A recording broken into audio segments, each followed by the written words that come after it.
All right, so today we're going to jump into two really fascinating ideas that people turn to for some guidance in life: the universal laws and, of course, tarot cards. I mean, that's the big question, right? Can a simple deck of cards actually tell you what's coming? For centuries, people have absolutely sworn by it, while others think there's got to be another explanation. So let's get into it and see what we can find. This whole thing really kicks off with a superhuman need, this desire to figure out where we fit in the grand scheme of things, and yeah, maybe get a little heads up on what's around the corner. And right at the heart of this is that classic debate: fate versus free will. Is our story already written, or are we holding the pen? Are we just actors following a script, or are we the ones writing it as we go?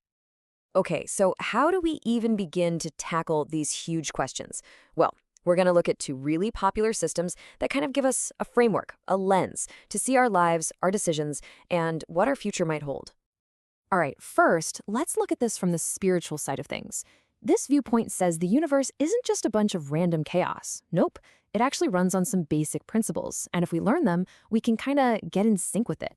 So it all kind of starts with this foundational idea, the law of vibration. The Mind Body Green article puts it this way: everything, and I mean everything, your chair, your thoughts, the air, it's all just energy vibrating. And the theory is, whatever frequency you're vibrating at, you're going to attract things that are on that same wavelength. And that idea that everything is vibrating, well, that's the launching pad for some other laws you've probably heard of, like the big one, the law of attraction. Like attracts like, right?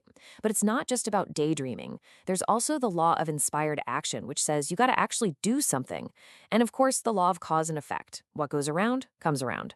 Pretty simple, really. Okay, so if the universe is this whole web of energy and rules, you might be wondering, where does a simple deck of cards fit into all of this? Well, from this perspective, tarot is like a tool. It's an antenna, maybe, that helps you tune into that universal frequency and get a little clarity. But what's really interesting is that tarot didn't start out as this mystical thing at all. The V&A Museum tells us it actually began way back in the 15th century as just a card game for Italian nobles. It took a few hundred years for it to become a tool for fortune telling. And then, boom, 1909. The Rider-Waite-Smith deck comes out with pictures on every single card, and suddenly, anyone could look at them and get a feeling, an intuitive hit. And this quote from Tarot Parlor really nails how a lot of modern readers think about it. It's not saying your fate is sealed. It's more like a road trip. The final destination might be set, but you still get to choose the route, the snacks, the playlist, all the little details that make the journey yours. Your choices, your free will, they still matter a lot. Okay, so that's one whole way of looking at it, the spiritual side. But now let's just completely switch gears and look at this from a totally different angle. This is the psychological explanation for why a reading can feel so spot on. Yeah, this is the big one, isn't it? If you're skeptical, you're asking, how on earth does some random person with a deck of cards know stuff about me? Well, psychology has some pretty fascinating answers that don't involve anything supernatural at all. A big part of the psychological explanation comes down to something called cold reading. Wikipedia describes it as a set of techniques. It's not about being psychic, it's about being a master observer. A skilled cold reader pays attention to your clothes, your age, how you talk, your body language, and then they make really educated, high-probability guesses. So, how does it actually work in practice? Well, it's kind of like a process. The reader might throw out something really broad, that's called shotgunning, and then they watch you like a hawk.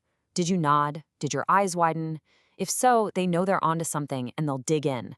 If you give them nothing, they'll pivot and try something else. And here's the kicker. At the end of the day, you're the one who fills in the blanks and makes it personal. Here's a classic example of what they call a Barnum statement. It sounds so specific, right? But just stop and think about it for a second. Who doesn't have a box or a drawer of old, messy photos somewhere? It applies to almost everybody, but when you hear it, it feels like they're looking right into your soul, or at least your attic. And the reason this stuff works so well is because our brains are basically wired to help it along. There's something called the Forer effect, which is our tendency to hear a vague statement and go, wow, that's totally me. Then there's confirmation bias, where we remember all the things the reader got right, the hits, and conveniently forget all the things they got wrong. So, what are we left with here? Is it all cosmic energy, or is it just clever psychology? a spiritual tool, or a mental trick? But what if it's not magic versus trickery? What if that's the wrong way to even think about it? A lot of modern tarot users, you'll see them on places like Reddit, they'll tell you the two ideas aren't really fighting each other. The real power might be something else entirely. I love this quote from a Reddit user because it just hits the nail on the head. The cards aren't a microscope showing you some tiny, fixed detail about your future. They're a mirror.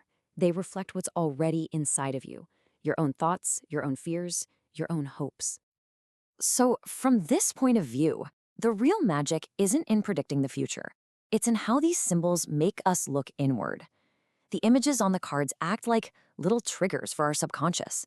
They help us confront things we might have been avoiding and see our own situations in a totally new light.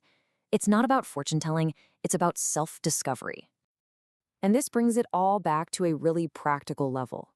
It's like having that one brutally honest but super wise friend. Whether that wisdom is coming from the universe or just from a deeper part of yourself, the tarot can be a tool that helps you get an objective look at things and find the best path forward. So, at the end of the day, it doesn't really matter if you think it's divine intervention or just deep self-reflection. Maybe the most powerful question isn't what's going to happen, but what is this showing me about myself right now? The real power isn't in the cards themselves, but in what you see when you dare to look in that mirror. What does it show you?